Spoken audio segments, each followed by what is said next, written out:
We're going to go to our next guest. That's Geoffrey Atkins. Geoffrey, welcome to the show. Thank you. How are you? My pleasure. I'm so happy to have you here. You are a pioneer in the true sense of the word.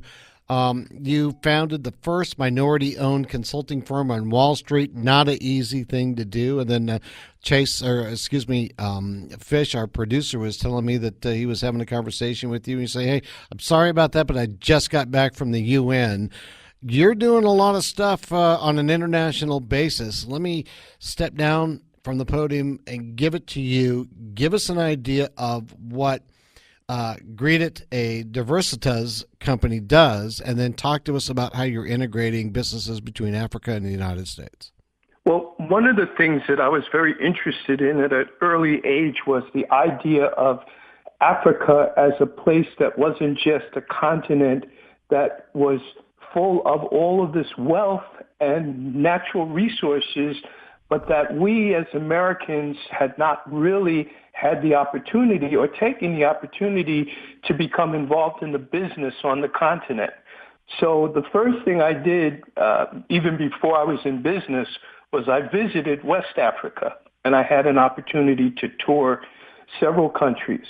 But then as I got into business later on in life, I decided that in order for me to do business there, I needed to understand the culture and tradition.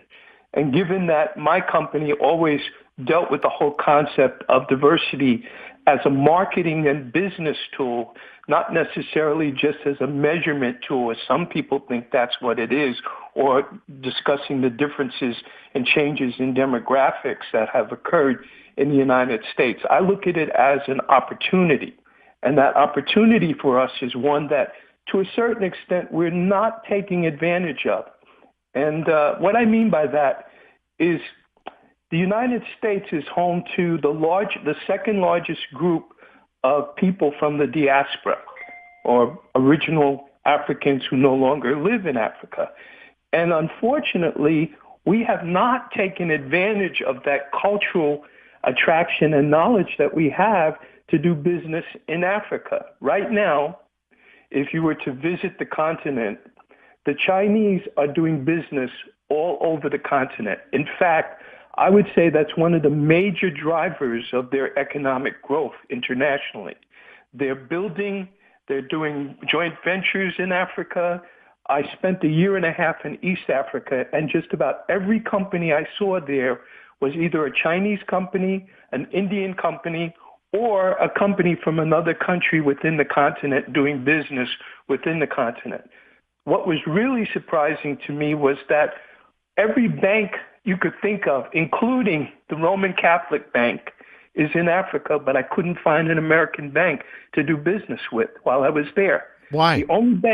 The only bank I saw was Citibank, and they were doing most of their business from the perspective of trade between Asia and Africa. Why no American banks? I think the reason is because America is really not that knowledgeable of Africa. There's sort of a fear of Africa, I think, the unknown factor. You know, we've always heard the negatives on Africa. In fact, if you were to watch our media, you would think that the only thing that ever occurs in Africa is war, famine, disease, and hunger, or children who don't have nothing to eat. But when you visit the continent, one of the things that hits you right away is how modern it's becoming quickly, and how the residents, the people who live, the citizens of the continent, are embracing modern technology even faster than we are. For example, instead of utilizing credit cards and debit cards, pretty much everything in Africa, because their economy was built on a cash economy, is now mobile. There are companies in Africa. There's a company, it's actually based out of France, was founded by a French African, that is doing in South Africa alone, has 6 million subscribers for their mobile business. And you'll find that when you're in Africa, that's how most people pay for things. That's how they move their money. And this is a model that I know a lot of countries are moving to get away from credit cards and debit cards. But that's just one thing. Most Africans in most countries have 2 phones. Why is that? Because they have the option of using a phone that's not necessarily tied to a specific carrier. so that the consumer, in a sense, gets the best deal because they can switch who they're doing business with on a weekly or monthly basis. They're not signing contracts. Now, obviously, that's not a model that companies in America would want to follow, but the thing is, it is a model that increases the number of sales for tablets, phones in Africa, and that's one of the fastest telecommunications markets growing in the world. Jeffrey, let's stop right there. Jeffrey, let's take a break here, and then we'll come back and we'll start to drill down on all these and peel back the onion on all the topics that you just brought up on the first segment, okay? Absolutely. Thank you. You're welcome. All right, we'll be right back with Geoffrey Atkins, CEO and founder of Gredt at Diversitas Company. GREDIT.com. You've been listening to CEO Money with Michael Yorba. We'll be right back. Welcome back to CEO Money. I'm Michael Yorba, your host. All right, we've got Geoffrey Atkins, CEO and founder of Gredt at Diversitas Company. We were talking, Geoffrey, before we went to the break about the telecommunications companies. You said 2 phones, so they can diversify and get the best deal on that. That can't be the only pocket of opportunity, only silo over there that you've noticed. Granted, it's a great one, and then there's also spin-offs on that cycle. But please. Absolutely. One of the things that there's the definite need for, and it works both ways, is that the largest export for the United States is entertainment. And one of the fastest growing industries in Africa is entertainment. One of the leaders in that, and proven now in their 15 years in business, is a company based out of France that was founded by a French African called Trace.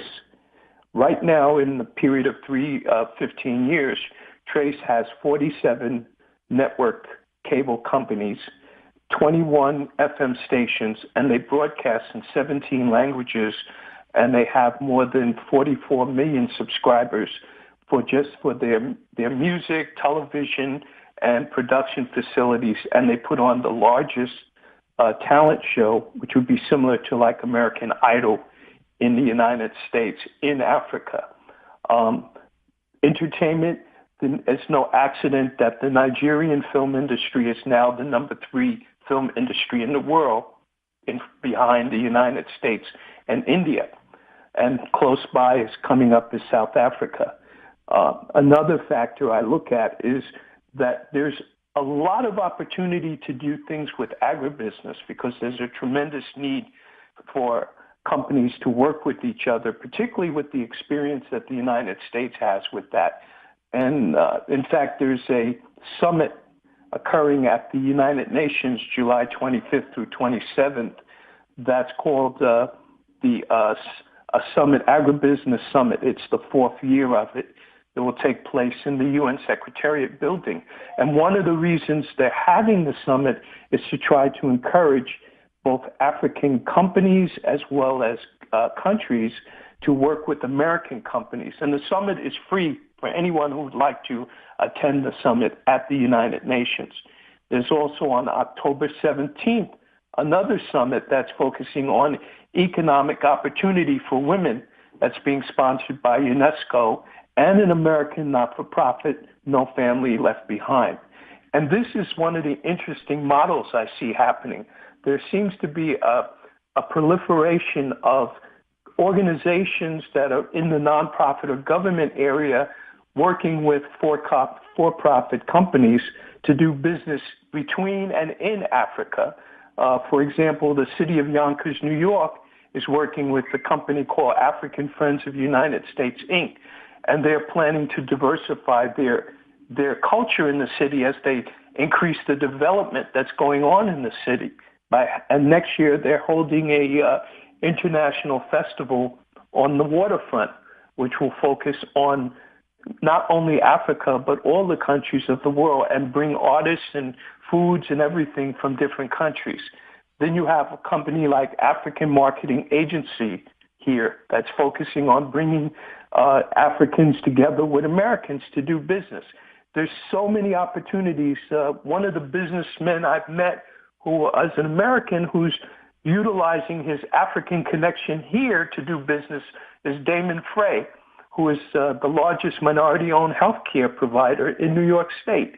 And what he's doing is recognizing the need of the ever-growing and fastest-growing demographic in New York, the African market. He started to open up healthcare facilities and care units under his company, and he is now employing over 1,000 people just in one of his companies and is expanding rapidly throughout the state and plans to go into other states.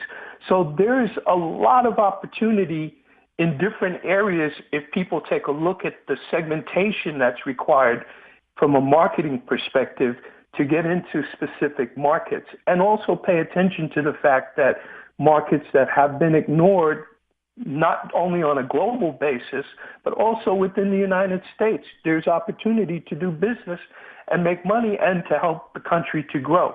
And that's one of my interests. I want to see the United States start to do more business with Africa and vice versa, because that's going to benefit the citizens of the countries in Africa as well as citizens within the United States by creating more jobs and creating more businesses in both areas.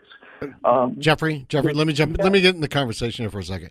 What is the receptivity of the Americans, not just the America, but Americans going to that country and assimilating into their society and bringing, let's say, our technology, our business processes, and then going in there? Or are they really just looking to get, because large corporations can go in, they can buy anything they want, and then boom, set up. I've employed 1,000 people. Thank you very much. And, here's your estate over there. But what about the regular Joes that's got a great idea going over to that country relative to the taxes, assimilating into society, and maybe even deciding they're going to be an expat and they're going to participate in and move there? Well, tell me about that setup. It's perfect. That's a great question, because that is one of the things that many of the organizations are, like the African Union has made the African diaspora, as of last year, their sixth region for business and in the world. And interestingly enough, if you were to go to some certain countries now, and I like to pick, my favorite is Ghana, you will find that there are many, many Americans who are moving to Ghana. And one of the things that Ghana did, which was to also deal with some of the issues of the past, is Ghana will allow anyone who happens to be African American to have dual citizenship within Ghana. So there's businesses growing there. The economy is starting to boom. And it's not, and what the point you're making is, you don't have to be a Fortune 500 or even a large small business to go into Africa and start business. A startup cost in most African countries would be anywhere below $50,000 in some cases. And there's such a need for so many things with the technology and expertise that we have that could boom and do well in Africa.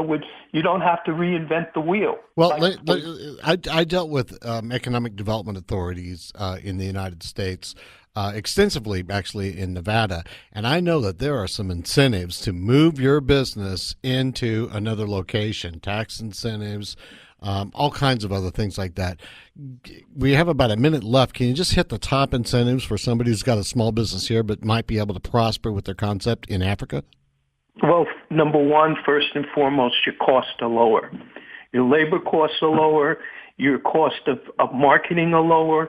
Almost every cost that you have, if you have a brick and mortar business, that cost is going to be lower for you to do business there, and you have a market that's growing, that has a specific need and is really interested in products and services that are already available in most Western countries. Geoffrey, I would encourage anyone to take a look at that, attend some of these seminars and summits that are taking place at the United Nations, and also within their own cities. If they don't have the opportunity to come to New York for some of these things, there's almost a proliferation of African organizations that they can tie into. In fact, in New York area, the city of New York has councils which work with the mayor and the mayor's office to help Geoffrey, on both business. Jeffrey, I'm sorry to interrupt you, but we're out of time.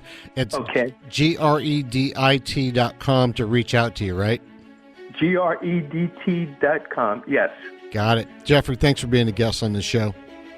My pleasure. Thank you. You're welcome. Geoffrey Atkins, CEO, founder, Gredt, a Diversitas company, Gredt.com. You've been listening to CEO Money with Michael Yorba. Take a break, and we'll be back with David Williams on the other side.